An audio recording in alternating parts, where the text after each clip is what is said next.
देखिए, सबसे पहले हम यहाँ पर पढ़ रहे हैं राजस्थान एक्साइज एक्ट 1950। ठीक है। ये आपका जो एक्ट है वो कब का बना हुआ है? 1950 का बना हुआ है।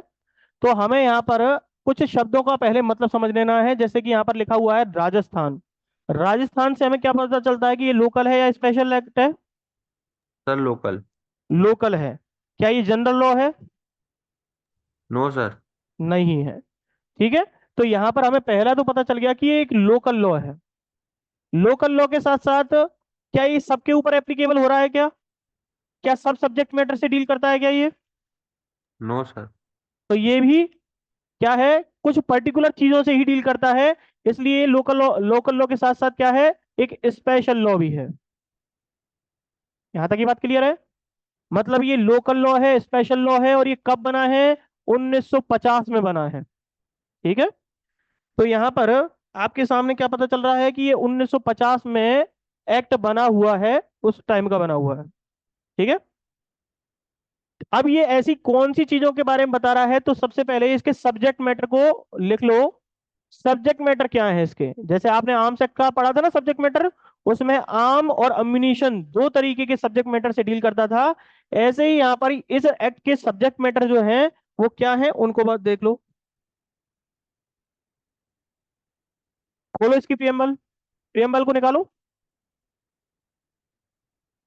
प्रियम्बल में बता रखा है,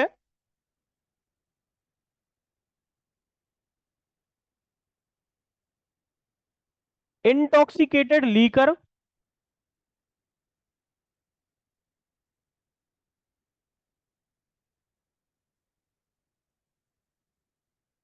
लीकर पहला, और दूसरा है इंटॉक्सिकेटेड ड्रग्स।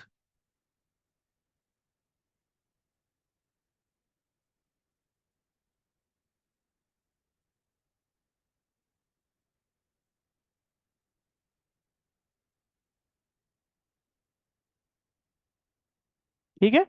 इंटॉक्सिकेटेड लीकर और इंटॉक्सिकेटेड ड्रग्स जो है इसका सब्जेक्ट मैटर है। तो आप सोचोगे यार ये इंटॉक्सिकेटेड लीकर और ड्रग्स जब इसमें आ रहे हैं तो फिर एनडीपीएस एक्ट क्या है?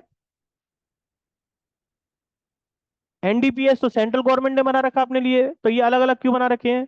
ध्यान रखो, जो सब्जेक्ट मैटर एनडीपीएस के अंतर्गत आते हैं वो राजस्थान एक्साइज एक्ट 1950 के अंतर्गत नहीं आते हैं। बहुत उसमें तो अलग अलग तरीके के बारे में बता रखा, अफीम है ना, अफीम से अफीम और दुनिया भर की चीजें उसमें बता समझाई गई हैं। ठीक है। तो वो अलग तरीके का है। यहाँ पर केवल हम कुछ ड्रग्स के बारे में मतलब जैसे कुछ तो ड्रग्स ऐसे होते हैं जो औषधि के तौर पर काम आते हैं, मतलब औषधि ड्रग्स बोलते हैं। ये कुछ ऐसे एलिमेंट्स होते हैं, ऐसे सब्सटेंस होते हैं जो कि इंटॉक्सिकेशन मतलब दवाइयों को बनाने में काम आते हैं, उनकी बात कर रहा है। और यहाँ पर इंटॉक्सिकेटेड लीकर उनको कहा जा रहा है जो अल्कोहल, स्पिरिट और दुनिया भर की तमाम चीजें हैं उनके बारे में बता रहा है। ठीक है। उनको हम एक एक करके पढ़ेंगे कि है क्या चीज। जैसे ड्रग्स के अंदर तो आपके भांग आ गया, धतूरा आ गया, है ना, और चरस आ गया, गांजा आ गया, ये सर सारी चीजें सर इंटॉक्सिकेट। हाँ सर मेनली अबाउट लिकर, पर थोड़ा बहुत बाकी का है, थोड़ा बहुत। हाँ हाँ, मैं वही बताना चाह रहा हूँ। ड्रग्स के अंदर तो ये सारी चीजें आती हैं आपकी, है ना। और ये जो लीकर है, लीकर के अंदर जो मेन चीजें हैं वो क्या है आपकी? अल्कोहल है, बियर है ना, जो देसी है, देसी दारू, कच्ची दारू, ऐसे जो अलग तरीके की चीजें हैं।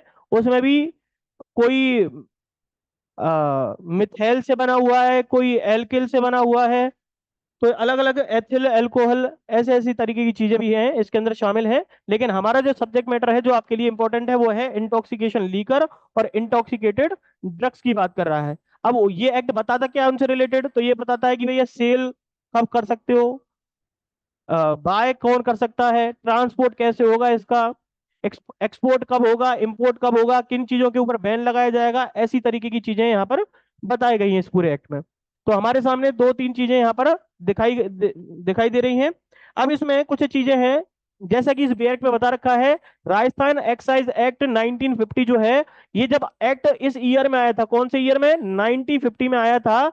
तब ये कौन से नंबर का एक्ट था? तो ध्यान रखो, सेकंड नंबर का एक्ट था। एक्ट नंबर क्या है? एक्ट नंबर है सेकंड ऑफ 1950। पहला क्वेश्चन आपके लिए। इसका मतलब ये है कि 1950 में जब ये एक्ट आया था, तब ये दूसरे नंबर का था राजस्थान में जब आया था। इससे पहले भी कोई एक नंबर पे आया हुआ था। ठीक है। अब देखिए, इस एक्ट को आप देखो, यहां पर गौर से समझो कि ये राजस्थान का एक लोकल लॉ है। ठीक है। राजस्थान का लोकल लॉ है, तो राजस्थान के जितने भी लॉज हैं उनको बिल से एक्ट में कन्वर्ट करने के लिए कौन उस पर साइन करेगा? Sir governor. गवर्नर। गवर्नर करेगा, है ना। तो यहां पर आपको बस इतना सा समझना है कि उस टाइम पर, जिसे अपन हिंदी में राज्यपाल बोलते हैं, उस टाइम पर राज्यपाल 1950 में बना ही नहीं था कोई। तो उस टाइम पर राज प्रमुख होते थे।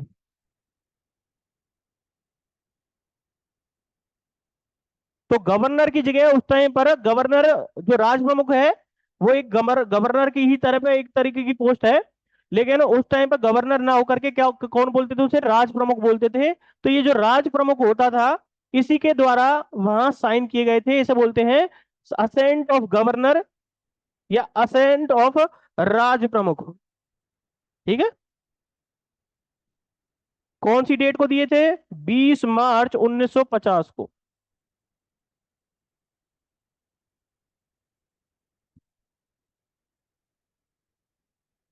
सर सर एक क्वेश्चन था, वो हम्म। पहले वाला ही सर, एक बार एक ये इसका पैटर्न समझा सकते हो क्या? क्योंकि मेरी जो मतलब हिंदी इंग्लिश है, इसमें लिखा है receive the ascendant on off the president on 19/5/2007।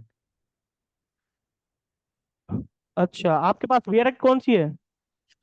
Sir मेरे पास वो मतलब जो हिंदी इंग्लिश होती है कानून प्रकाश वाली। हाँ, ये जो है ना, ये जो इसमें लिखा हुआ है, ये टू अमेंडमेंट एक्ट है 2007 का, उसके बारे में जिक्र कर रखा है, ये इसके अंदर नहीं है। पर सर इस मेरा क्वेश्चन ये नहीं था, मतलब लाइक पर सर। मैं अरे यार, सुनो तो सही, पहले मेरी बात तो सुन लो पूरी तरीके से। पहले जो मैं बता रहा हूँ वो समझ लो, उसी के साथ साथ मैं बताता चले जाऊंगा आपको। क्यों घबरा रहे हो? पर मेरे को फिर सर समझ में नहीं आता है, एक अरे बार आप। मैं बता रहा हूं ना कि सब समझ में आ जाएगा। मैं जो पढ़ा रहा हूँ उसे समझ लो पहले, फिर मैं धीरे धीरे सारी स्टेप बाय स्टेप सब चीजें क्लियर कर दूंगा आपको। चलो ठीक है सर।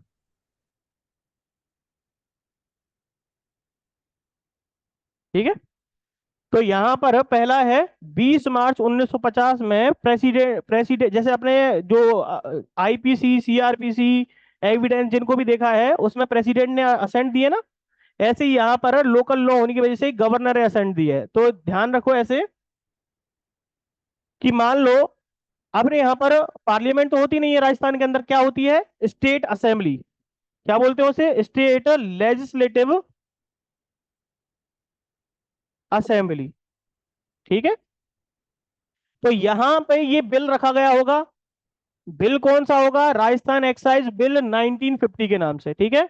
अब ये बिल से क्या है? कानून बनाना है, एक्ट में कन्वर्ट करना है। तो इस पर अनुमति कौन देगा अपनी? गवर्नर देगा। ठीक है।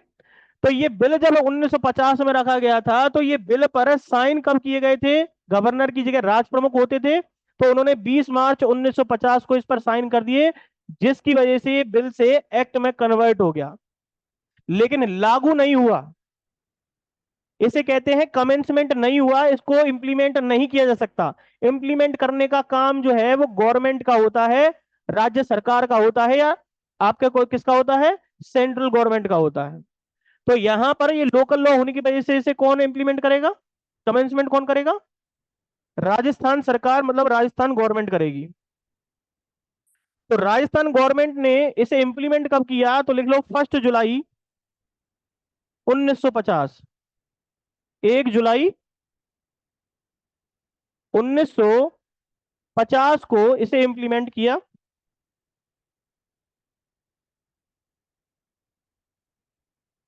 ठीक है। अब दो तरीके की चीजें होती हैं। एक चीज और समझ लो यहां पर, कि जब भी ऐसी डेट डाली जाती है, देखो यहां पर एक लैंग्वेज लिखी हुई है, सेक्शन नंबर 1 को जब पढ़ोगे आप, उसमें लिखा है सब सेक्शन नंबर 1 के सब सेक्शन नंबर 3 में, it shall come into force on such date as the state government may by the notification in the official gazette appoint in that behalf. देखो ध्यान रखो, दो तरीके की पब्लिकेशन डेट होती है।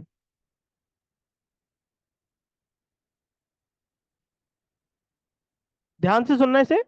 पब्लिकेशन डेट जो है वो दो तरीके की होती है। एक डेट तो वो होती है जब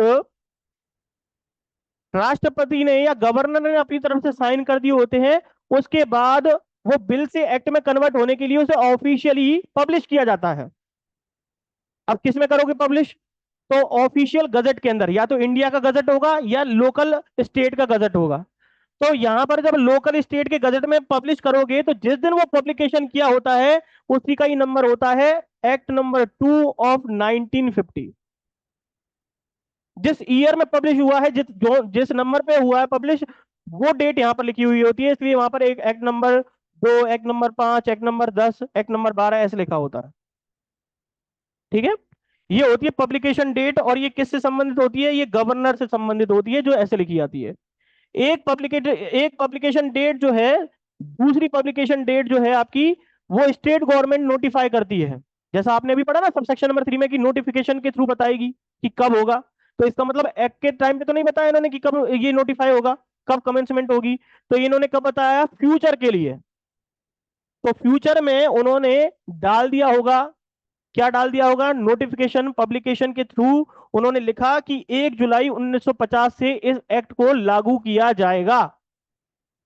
जैसे आपने अभी कुछ टाइम पहले बीएनएसएस और बीएनएस के लिए देखा था ना, कि उन्होंने बताया कि ये लागू कब से होगा। अडॉप्ट तो उसको 25 या 27 में कर लिया था, है ना। लेकिन उसको लागू करने की भी एक डेट उन्होंने फिक्स कर दी कि इस दिन से इसको लागू किया जाएगा।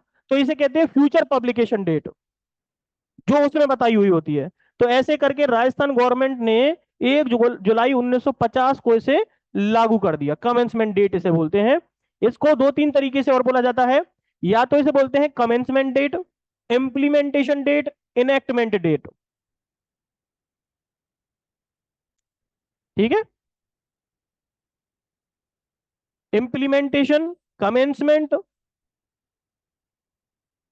और ये जो डेट है आपकी, इसको अडॉप्शन के नाम से जाना जाता है। Adoption date, assent date, consent कह लो ऐसे, या WEF। WEF इसको कहा जाता है, जो जिस दिन ये इफेक्ट में आता है। WEF मतलब विद द इफेक्ट फ्रॉम।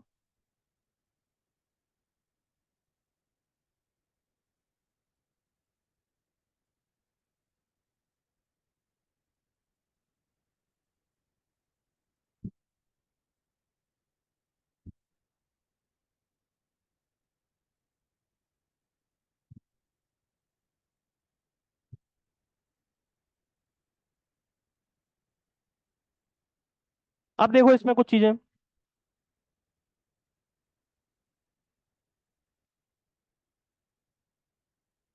यहां तक क्लियर है कि सारी चीजें बताइए? बोलो, यहां तक क्लियर है कि सारी चीजें? Yes sir. ठीक है। अब यहां पर जो अभी आपने ये कानून प्रकाशन में पढ़ा है, उसमें क्या हुआ कि एक एक्ट आया था आपका,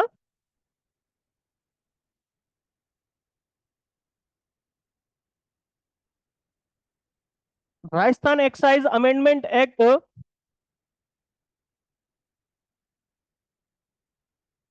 राजस्थान एक्साइज अमेंडमेंट एक्ट 2007। ठीक है, 2007 का अमेंडमेंट एक्ट आया था, जिस पर गवर्नर को साइन करने चाहिए थे, लेकिन उस पर साइन किसने किए? प्रेसिडेंट ने किए। जिसने राजस्थान रेंट कंट्रोल एक्ट पढ़ा है, वहां पर पता है किसके साइन हो रखे हैं? गवर्नर के होके, प्रेसिडेंट के? बोलो। वहां पर साइन राजस्थान के प्रॉपर रेंट कंट्रोल एक्ट पर किसके साइन हो रखे हैं? प्रेसिडेंट के। ऐसे। प्रेसिडेंट के। तो यहाँ पर प्रेसिडेंट के वहां पर इसलिए हो रखे हो क्योंकि वो प्रॉपर्टी से संबंधित है, और जब प्रॉपर्टी की बात आती है और वहां पर राइट्स को लेकर के कोई विवाद छिड़ जाता है, तो वहां पर गवर्नर की जगह वो प्रेसिडेंट उस पर साइन करता है। ठीक है, ये आपके आर्टिकल 31 के तहत होता है। लेकिन कुछ ऐसी चीजें होती हैं, ये कुछ ऐसी चीजें होती हैं जहां पर गवर्नर को ऐसा लगता है कि यार दो एक्ट के अंदर कन्फ्लिक्ट हो सकता है, क्योंकि वहां पर NDPS एक्ट भी आया था और दूसरा कौन सा है, राजस्थान एक्साइज एक्ट भी है। तो उसको मिटाने के लिए उसने अप्रूवल किसको लेने के लिए कह दिया, गवर्नर ने खुद ने ना लेकर के उसने भेज दिया। ये अधिकार होता है गवर्नर के पास कि वो राष्ट्रपति के पास उसे भेज सकता है साइन करने के लिए। तो यहां पर अमेंडमेंट एक्ट जब आया इसका, तो उन्होंने 2007 का, तो उन्होंने साइन गवर्नर ने खुद ने ना करके किसको भेज दिया, वो प्रेसिडेंट को भेज दिया उनसे अप्रूवल लेने के लिए। और जब प्रेसिडेंट के पास इसको भेजा गया, तो प्रेसिडेंट ने 19/5/2007 को इसके ऊपर क्या कर दिए, 19/5/2007 को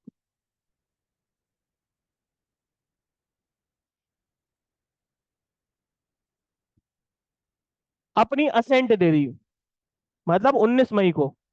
और दूसरा, यही एक्ट जब इंपैक्ट हुआ, WEF कहते हैं इसे, विद द इफेक्ट फ्रॉम, या कमेंसमेंट डेट कह दो 2007 के एक्ट की, तो वो हुआ 6 जून से 2007 को।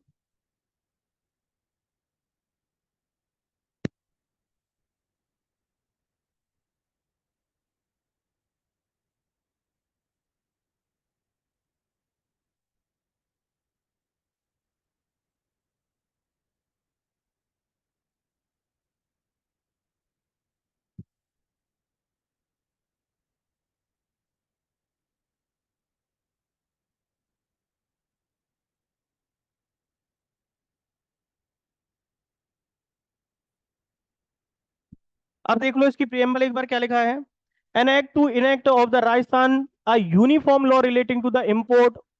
इम्पोर्ट का मतलब समझते हो आप, इम्पोर्ट का मतलब है राजस्थान के अंदर बाहर के किसी, जो इसके सब्जेक्ट मैटर है उनको अंदर लाना राजस्थान में। ट्रांसपोर्ट किसके थ्रू लाना, ट्रांसपोर्ट के थ्रू। अब वो ट्रांसपोर्ट कुछ भी हो सकता है, व्हीकल हो सकते हैं, जो भी।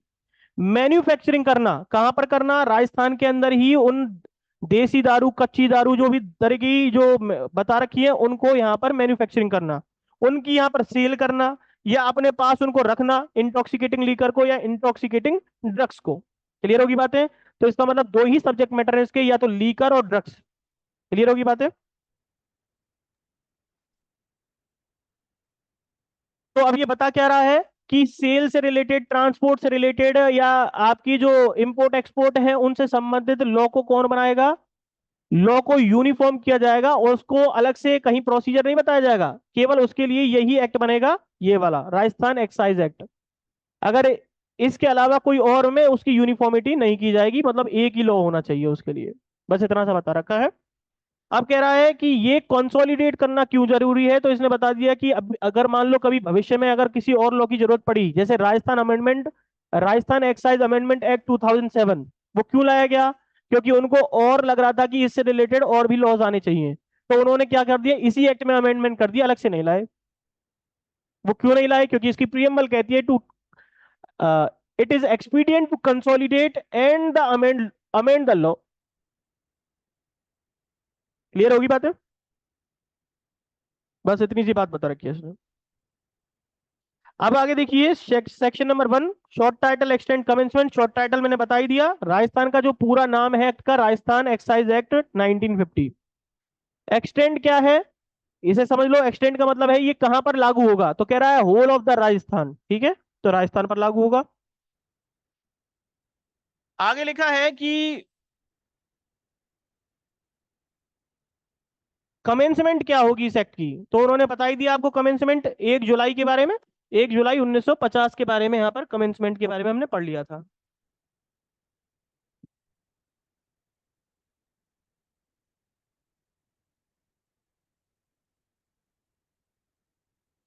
अब देखिए सेक्शन नंबर 2 इसका ओमिट कर दिया गया है, उसे देख छोड़ दीजिए। अब आते हैं अपन सेक्शन नंबर 3 पर। सेक्शन नंबर 3 में डेफिनेशंस बता रखी हैं कुछ शब्दों के बारे में, कि डेफिनेशन कौन सी किस काम में आएगी और इसका मतलब क्या होगा। तो पहला ही डेफिनेशन क्लॉज ए जो है, क्लॉज नंबर 1, उसमें बता रखा है बियर क्या होगी। ठीक है, बियर को समझा रखा है, बियर क्या होती है। तो यहां पर आपको थोड़ी सी चीजों को मैं समझा देता हूं, कि आपको एक चीज समझनी है कि एल्कोहल जो है वो किससे कौन से रिएक्शन से बनता है। तो ये बोलते हैं इसे OH, इसे बोलते हैं हाइड्रोक्साइड। ठीक है। जब हाइड्रोक्साइड के साथ कोई कार्बन मिल जाता है CH, तो वो क्या बन जाता है अपने आप में, वो अपने आप में कोई एथिल मेथिल एल्कोहल बन जाता है। ठीक है, ये कोई एथिल एल्कोहल हो सकता है, ये मेथिल एल्कोहल हो सकता है, इनमें से किसी भी तरीके का ये क्या हो सकता है, एल्कोहल हो सकता है। अब ध्यान रखना, जो मेथिल अल्कोहल होता है वो पीने योग्य नहीं होता, मतलब आम आदमी उसे पी नहीं सकता, क्योंकि उसकी अगर रिएक्शन होती है तो वो जहरीला पदार्थ बन जाता है। तो उसे पी नहीं सकते, क्योंकि उस पर, इसमें क्या होता है, इसे मैं थोड़ा सा और समझा देता हूं आपको। ये ऐसे समझो, इसके अंदर पानी है, ठीक है, और नीचे इसके अंदर लगा रखी है फ्लेम, आग लगा रखी है, ऐसे करके यूं बढ़ा देता हूं मैं इसे। और इसके अंदर क्या है, सड़ा हुआ सामान डाल रखा है, ठीक है, इसे बोलते हैं यीस्ट।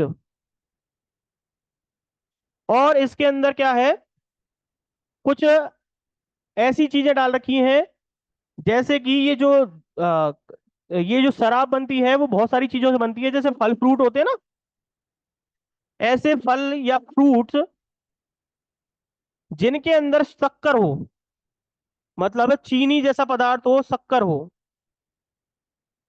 और वो शक्कर जब सड़ जाती है ना, शक्कर के सड़ने को इसके अंदर मतलब इसके अंदर इसको डाल दिया जाता है सारी चीजों को, और फिर उसको सड़ाया जाता है यीस्ट डाल के। और जब ये सड़ जाता है तो फिर इसमें आग लगाई जाती है, और आग लगा करके भाप बनती है उसकी, और भाप बन के उसे एक पाइप के अंदर से निकाला जाता है, और वो पानी बन करके निकल के आता है, और ये साहब आपकी शराब तैयार, ऐसे होती है ये। ठीक है, तो यहां पर ध्यान रखना, ये जो भाप बन करके आई और भाप को आपने क्या कर दिया, पानी में कन्वर्ट कर दिया। इस इस कन्वर्जन को क्या बोलते हैं, इसको क्या कहते हैं, इसको समझ लो।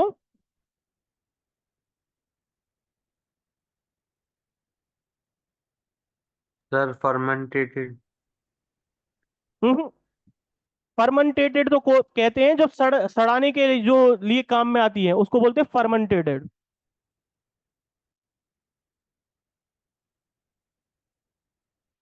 इसको हिंदी में बोलते हैं अवसान, लिख लो अपने पास।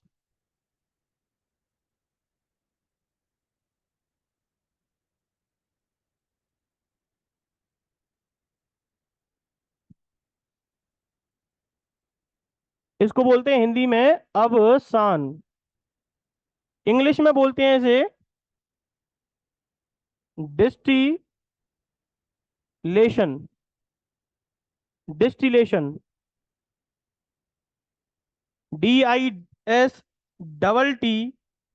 कहाँ गया,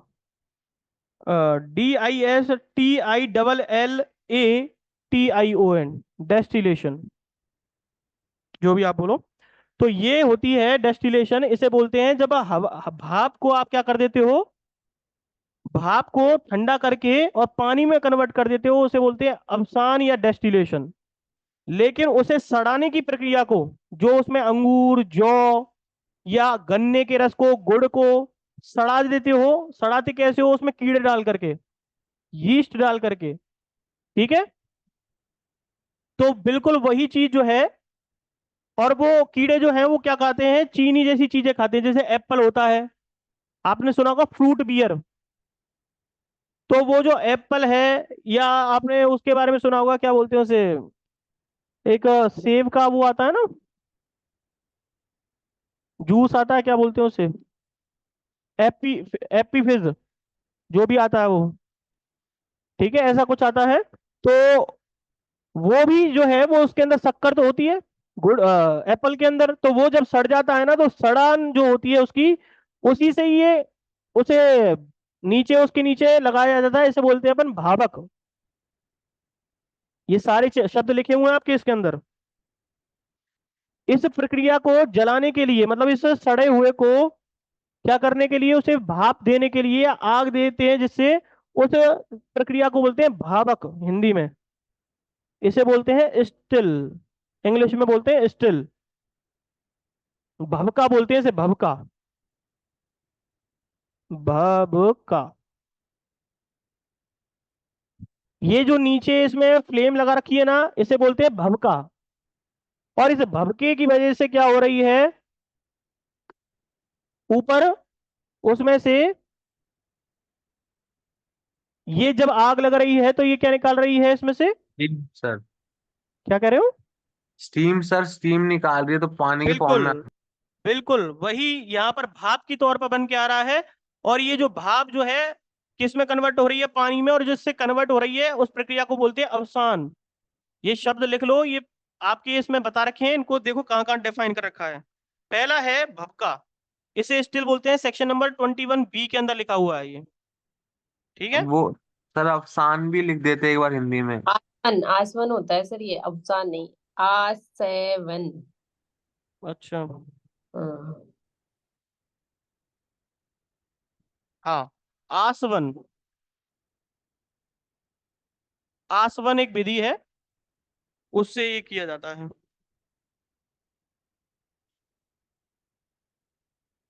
ठीक है। तो आपके सामने देखो ऐसे करके ये बन रही है ना।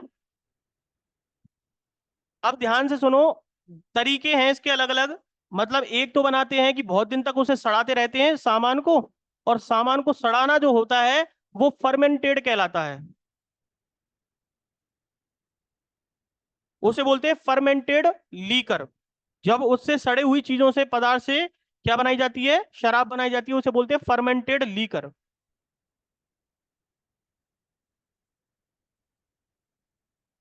अब पहले बियर को समझ लो, क्या है बियर। देखो, इसमें लिखा है बियर का मतलब है इंक्लूड एल, स्टाउट, पोर्टर। ये आपको शब्द याद रखने ही पड़ेंगे, क्योंकि अगर ऑप्शन में आएगा तो यही लिखना पड़ेगा कि बियर के अंदर क्या चीज इंक्लूड होती है। तो कौन कौन सी चीज है? एल, स्टाउट, पोर्टर, और एक चीज है मॉल्ट। माल्ट, माल्ट बोलते हैं इसे। माल्ट को सड़ा करके उससे जो बियर बनाई जाती है उसकी बात हो रही है यहाँ पर। या इसे माल्टोस शर्करा भी बोलते हैं। ठीक है।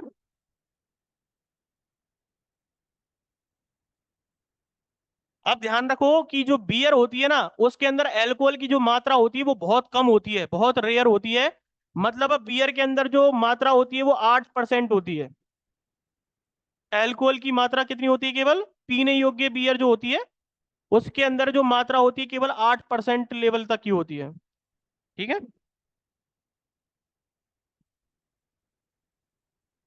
देखो यहाँ पर नीचे एक शब्द लिखा है, all other fermented liquor made from malt.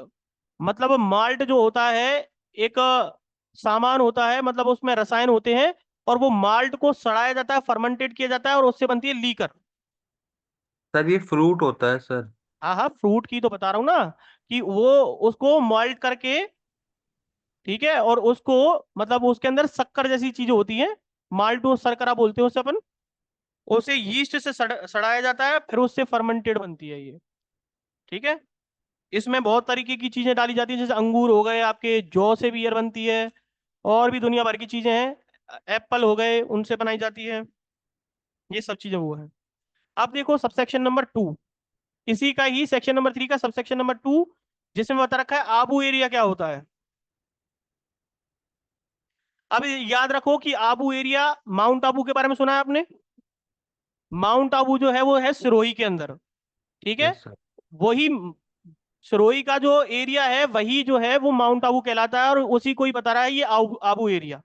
Actual में क्या है, ये जो आबू एरिया को समझाया गया है वो थोड़ा अलग तरीके से समझा रखा है यहाँ पर। एक्चुअल में जब 1950 में ये एक्ट बना था, तब गुजरात और महाराष्ट्र एक प्रेसिडेंसी टाउन हुआ करते थे। पता है नहीं बात तो? महाराष्ट्र और गुजरात जो है वो बंबई का एक प्रेसिडेंसी टाउन था। मतलब बंबई एक प्रेसिडेंसी टाउन था जब महाराष्ट्र और गुजरात जैसे कोई नाम नहीं थे। बात समझ में आ गई क्या? तो बंबई का ही एक भाग था, क्या चीज?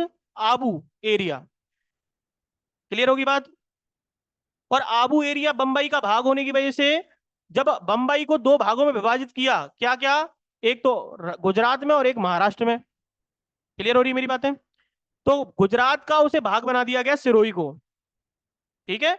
और सिरोही को भाग बना दिया गया तो उसको लेकर के आंदोलन हुए, और बाद में उसको कहा कि भैया इसे राजस्थान के साथ जोड़ दो। तो फिर उन्होंने एक 7वां कॉन्स्टिट्यूशनल अमेंडमेंट किया था 1956 में, और उसके जरिए क्या कर दिया, 1 नवंबर को इसको हटा करके आबू को किसके साथ जोड़ दिया, राजस्थान का भाग बना दिया। ठीक है, इसलिए उसे ही यहां पर समझाया गया है आबू एरिया को। देखो लिखा है, means the territory comprise in Abu Road taluka of बानस कंठा।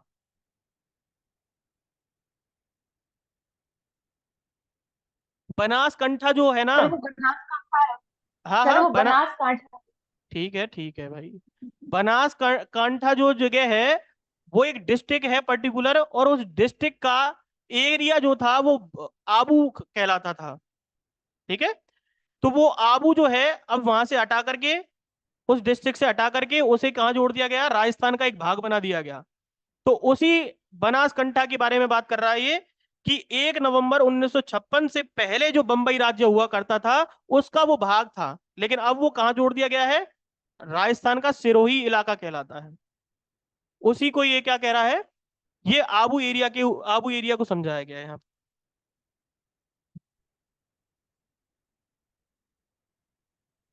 आगे देखिए सबसेक्शन नंबर 3, डीनेचर्ड। जैसे डीनेचर्ड को समझ लो, ये कह रहा है कि जब कोई एल्कोहल पीने योग्य नहीं रहे,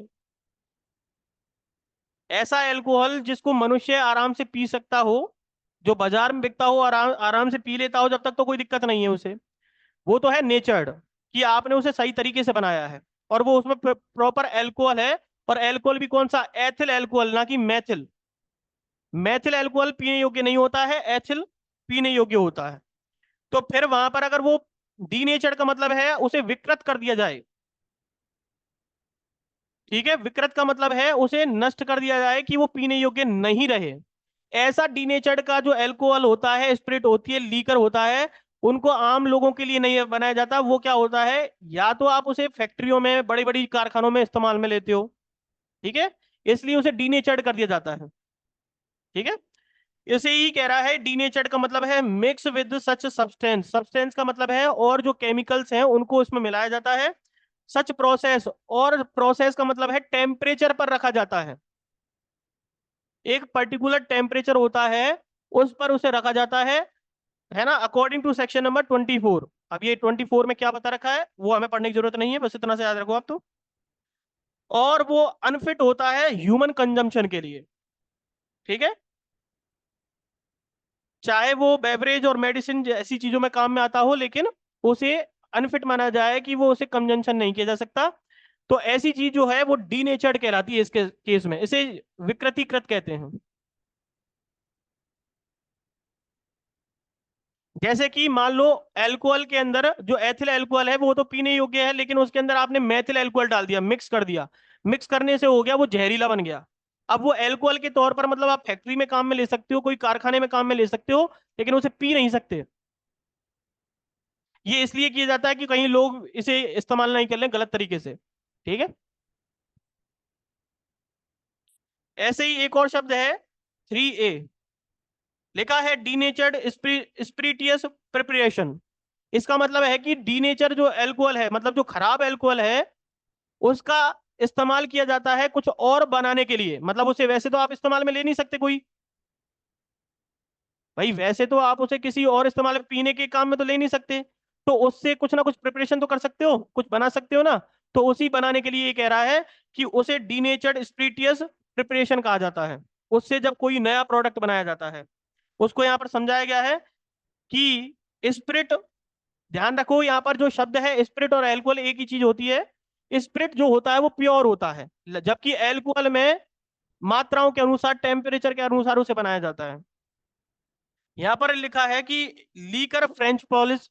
अब उसे बनाया क्या जा रहा है, या तो फ्रेंच पॉलिश बनाई जा रही है, varnish prepared out of the such spirit और एल्कोहल, इन चीजों का निर्माण किया जा रहा है, तो उसे 3A के अंदर ले गया गया है। आगे देखो, फोर्थ पॉइंट।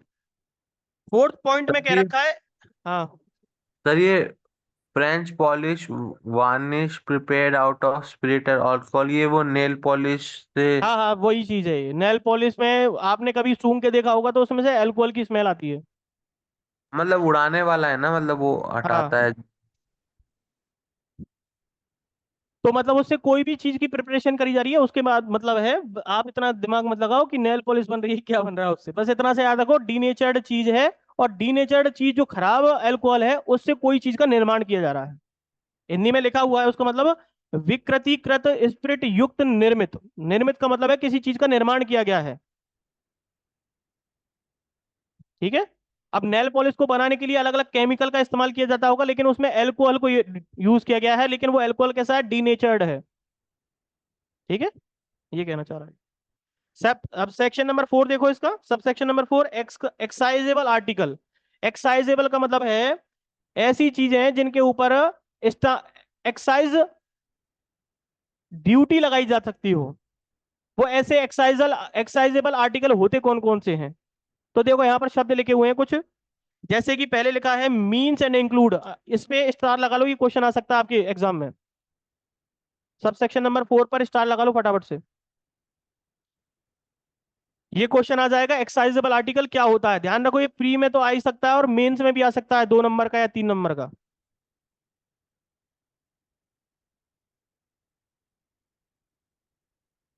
इसमें लिखा है स्पिरिट और फर्मेंटेड लीकर। मतलब अल्कोहल तो है, लेकिन उसे जो सड़ा करके बनाया गया होता है ना, उस लीकर की बात कर रहा है, उस अल्कोहल की बात कर रहा है, तो वो इसके अंदर आएगा। Any alcohol liquor for the human consumption, जो या तो इंसानों के पीने के लिए योग्य है, वो भी इसके अंदर आएगा। और जो पीने योग्य नहीं है वो भी आएगा, क्योंकि वो अल्कोहल तो है, और वो भाई इंसान नहीं पी रहा, कम से कम फैक्ट्रियों में तो काम में आ ही रहा है ना वो। तो उन सब पे, उन सबको यहां पर लिया गया है। इसलिए वहां पर लिखा है डीनेचर्ड स्पिरिटियस प्रिपरेशन। और ऐसी चीजें, ऐसी वस्तुओं में डाला जा रहा है जब उसको नेल पेंट के अंदर डाला जा रहा है, या कोई और चीज जो है जिसके अंदर उसे इस्तेमाल किया जा रहा है, वो भी एक्साइजेबल आर्टिकल के अंदर आएगी। ठीक है। इसके अलावा लिखा है एनी इंटॉक्सिकेटिंग ड्रग्स। अब ये इंटॉक्सिकेटिंग ड्रग्स क्या होते हैं, इसके बगल में लिख लो सेक्शन नंबर 2 का 14। लिख लो सेक्शन नंबर 2 का 14।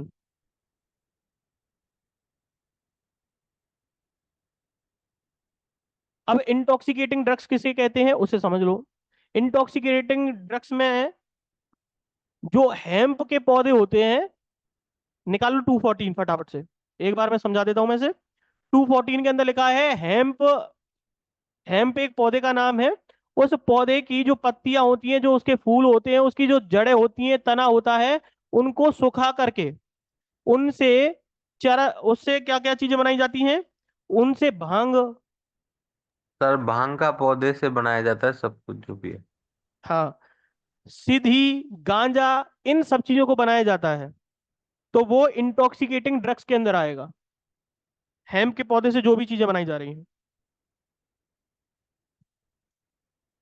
लेकिन उस हेम्प के पौधे की जो, उसमें से एक रस निकलता है वाइट कलर का, जिसको अपन जैसे नीम के पौधे के अंदर से गोंद निकलती है ना, जो बड़े बड़े पेड़ होते हैं, उनमें से एक रस द्रव्य पदार्थ निकलता रहता है। सर अफीम।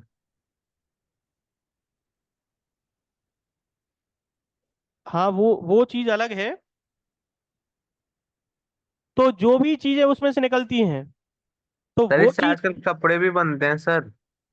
मतलब मॉडर्न टेक्नोलॉजी में ना सर बहुत अच्छे कपड़े भी बनते हैं इनसे। ये भाई इसमें है बट लाइक। बनते होंगे, लेकिन हम जो पढ़ रहे हैं उसे ही पढ़ लें तो ज्यादा बढ़िया नहीं है? सर वो तभी अपन हैम पे पहुंच पाएंगे ना सर, उसमें मैस्कुलिन और फेमिनाइन एक फैक्टर है। ठीक है, आगे देखो। इसका क्लॉज नंबर 2 चरस के बारे में बता रहा है कि चरस क्या होता है। तो चरस को यहां पर बता रखा है कि हेम्प के जो प्लांट होते हैं, हेम्प के प्लांट से, जैसे आपने कभी देखा होगा पीपल के जो पेड़ होते हैं, नीम के पेड़ होते हैं, उनमें से एक रस निकलता रहता है, गोंद के तौर पर रहता है ना। ऐसे ही क्या होता है, जो हेम्प का पौधा होता है, जब उसे काटा जाता है तो उसमें से एक जूस निकलता है व्हाइट कलर का। वो जो व्हाइट कलर का जूस होता है, जब उसे इकट्ठा करा जाता है, वो चरस, उसे चरस बोला जाता है।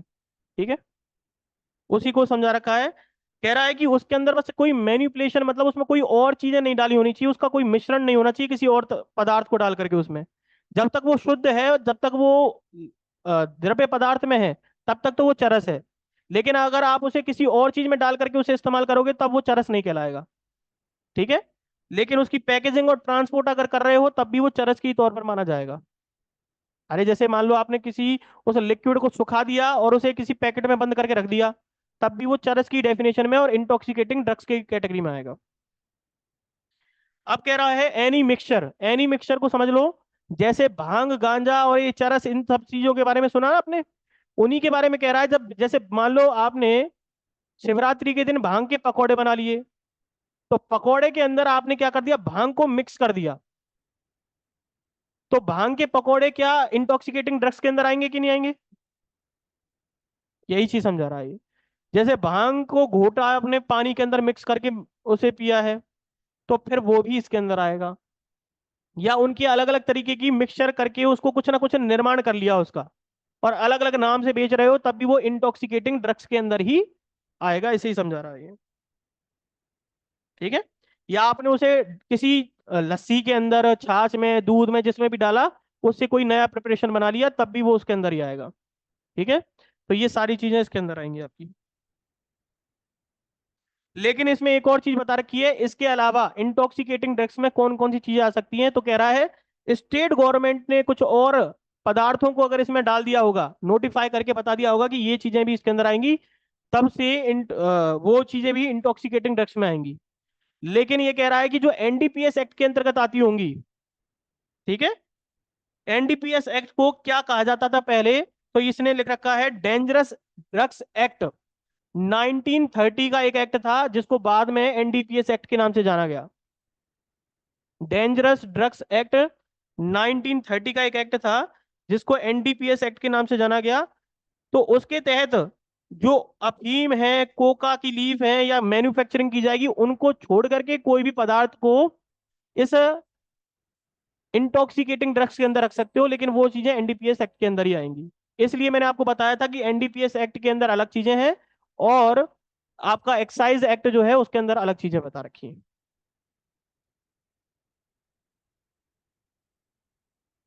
तो बताओ, इंटॉक्सिकेटिंग ड्रग्स सेक्शन नंबर 214 समझ में आ गया क्या?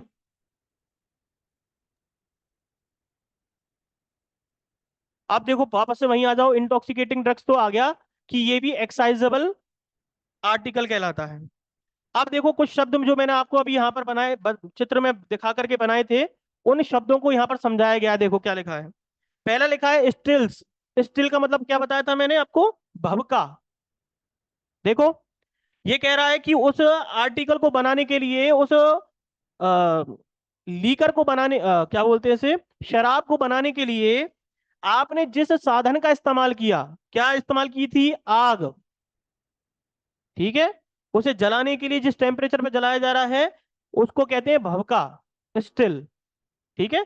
वो जो प्रोसेस है वो इस्तेमाल किया गया है, तो वो प्रोसेस जो है वो भी एक्साइजेबल आर्टिकल के अंदर आएगा।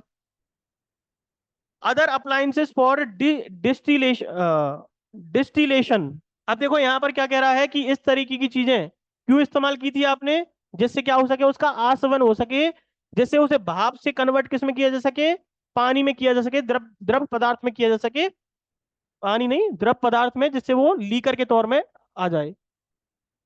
तो वो भी इसके अंदर आएगा। एक लिखा हुआ है फर्मेंटेड वॉश, मतलब जिस पात्र के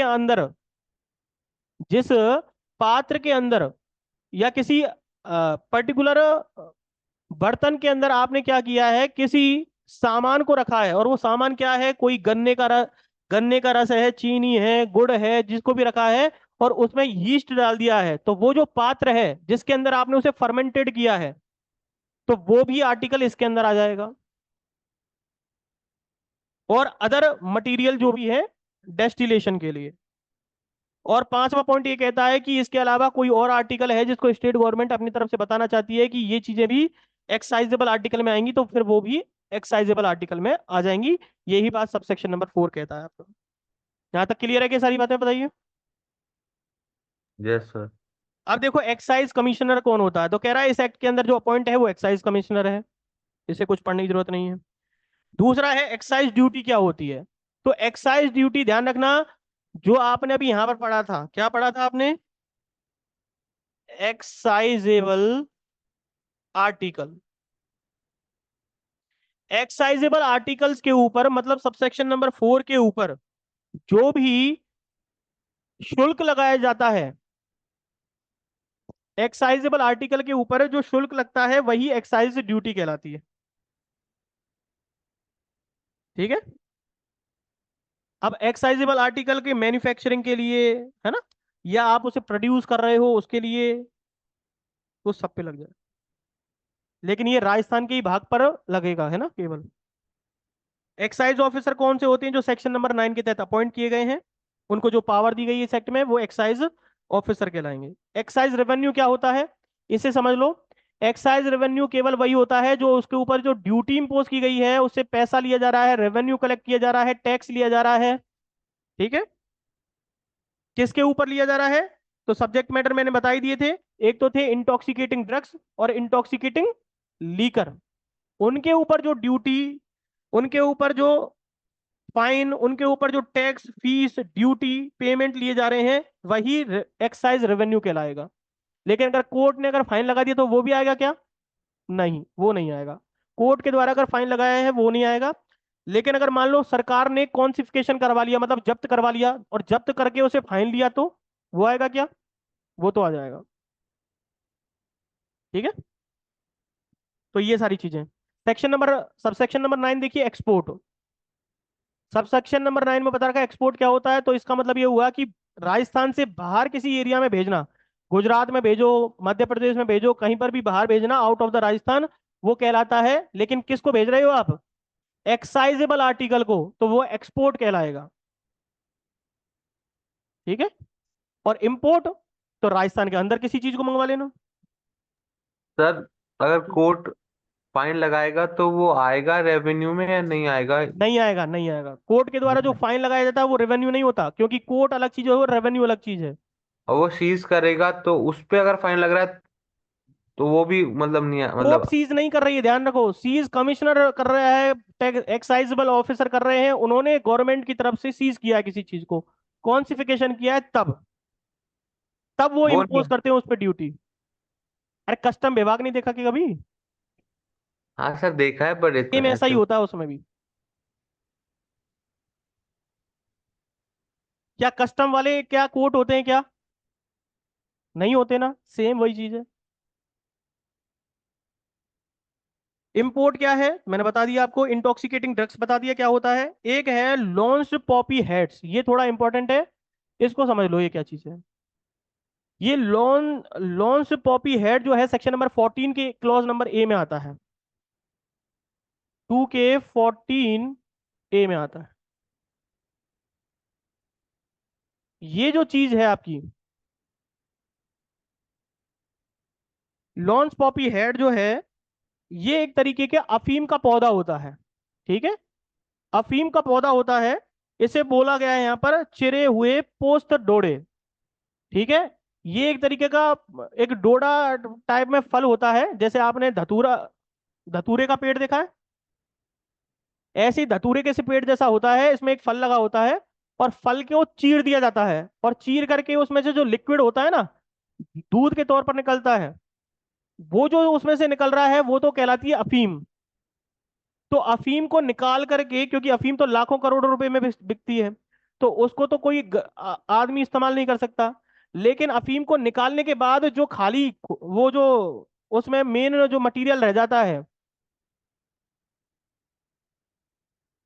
मटेरियल रह जाता है, मतलब वो जो पौधा पौधा रह जाता है, तना रह जाता है, जो भी बचाता है ना, उस बची हुई चीज को ही ये कह रहा है लॉन्च्ड पॉपी हेड्स कहते हैं उसे। उसे लोग क्या करते हैं, बेचते हैं, और उसे सुखा करके उसे अलग अलग तरीके से इस्तेमाल लेते हैं। मतलब अफीम का स्वाद तो नहीं ले सकते, लेकिन उसके पौधे का स्वाद तो ले सकते हैं, वो वाली बात है ये। तो अफीम का उसका चूरा बना करके, अफीम के पौधे का चूरा बना करके, क्योंकि अफीम तो उसमें से निकल गई है। ठीक है। तो जो उसका चूरा बना करके, उसे काट करके, उसे कुचल करके, जो भी चीजें बचती हैं उसमें, उनको इस्तेमाल किया जाता है, वही चीज लॉन्च पॉपी हेड कहलाती है यहाँ पर। क्योंकि आपने अभी थोड़ी देर पहले ही पढ़ा था, एनडीपीएस के एक्ट के तहत आती है अफीम। अफीम और कोक जो होता है, ये कोका कोका की लीफ जो होती है, वो तो आती है आपकी किसके अंदर, एनडीपीएस एक्ट में। लेकिन एनडीपीएस एक्ट में ये चीज नहीं आती। कौन सी? जो उसका पौधा होता है और पौधे का जो खुक्कल जो टाइप में बच जाता है, मतलब उसका वेस्ट मटेरियल जो है, उसकी बात कर रहा है, वो आपके राजस्थान के एक्ट में आता है। ठीक है, तो ये सारी चीजें हमने पढ़ी हैं यहाँ पर, जिसमें हमने बहुत कुछ जान लिया है कि हमने बेसिक इंट्रोडक्शन समझ लिया इसका, राजस्थान एक्साइज एक्ट क्या काम कर रहा है, कितनी चीजें इसके अंदर आती हैं, commencement, enforcement date, implementation date, date of assent, ये सारी चीजें समझ ली हैं। इसके अलावा हमने सेक्शन नंबर 1 में एरिया समझ लिया है। इसके अलावा हमने सेक्शन नंबर 2 भी देख लिया है। सेक्शन नंबर 2 में हमने, 2 तो रिपील हो गया, सेक्शन नंबर 3 में हमने डेफिनेशन क्लॉज को समझा है, जहां पर हमने 1 से लेकर के 14A तक की डेफिनेशन देख ली है। ठीक है, बाकी हम कल पढ़ेंगे। Thank you. Thank you sir.